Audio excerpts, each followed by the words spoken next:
ولقد آتينا إبراهيم رشده من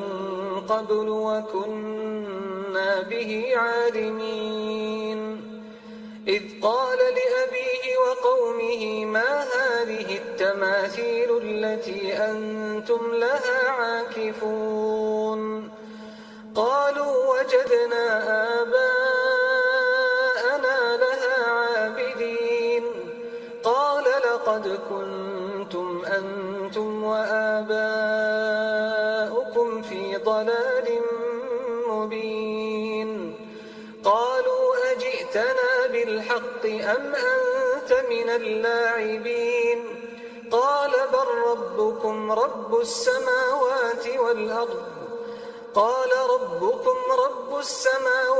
والأرض وما بينهما إن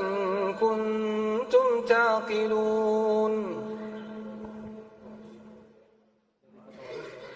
قال ربكم رب السماوات والأرض الذي فطرهن وأنا على ذلكم من الشاهدين وتالله لأكيدن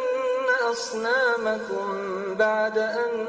تولوا مدبرين فجعلهم جذاذا إلا كبيرا لهم لعلهم إليه يرجعون قالوا من فعل هذا بآلهتنا إنه لمن الظالمين قالوا سمعنا فتى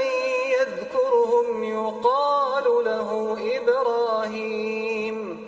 قالوا فأتوا به على أعين الناس لعلهم يشهدون